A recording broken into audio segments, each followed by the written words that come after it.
The roads beneath the ice, Douglas Kuluk's life in the north.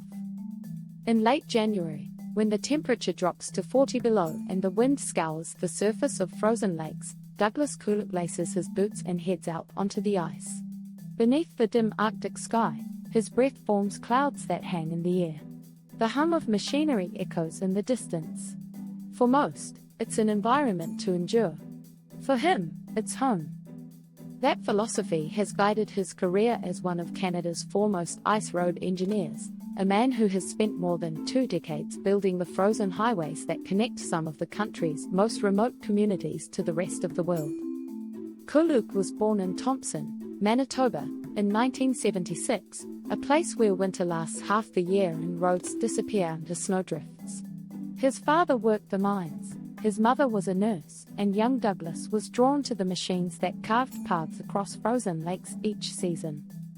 That curiosity turned academic when he attended the University of Manitoba, where he studied civil engineering with a focus on permafrost and cold region design. After earning his degree in 1998, he went on to complete a master's in Northern Infrastructure Systems at the University of Calgary, where his research explored how climate change was reshaping traditional engineering models. Over the next 25 years, Kuluk's work would stretch across Manitoba, the Northwest Territories, and Nunavut. He became known for blending traditional Indigenous knowledge with modern engineering tools like ground-penetrating radar and satellite imaging. In 2012, he led the Northern Access Initiative, a project that built over 400 kilometers of ice roads, linking 6 isolated communities for seasonal deliveries of food, fuel, and medicine. The effort reduced supply costs by nearly 40% and allowed year-round access for medical emergencies.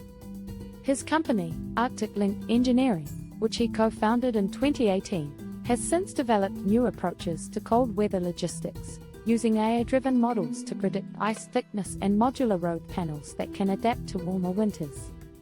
The greatest challenge of Kuluk's field isn't distance or isolation. It's time. Warming temperatures have shortened Canada's ice road season by up to 25% over the past 2 decades, according to government studies. For engineers like Kuluk, that means redesigning systems once thought timeless. He now advocates for climate-adapted transport routes, including hybrid corridors that combine land, ice, and floating structures. At conferences and universities, he urges students to rethink traditional engineering from the ground up. His work with First Nations councils and federal agencies has earned him national recognition, including the Governor-General's Award for Northern Service in 2017 and the Engineering Institute of Canada Medal in 2019.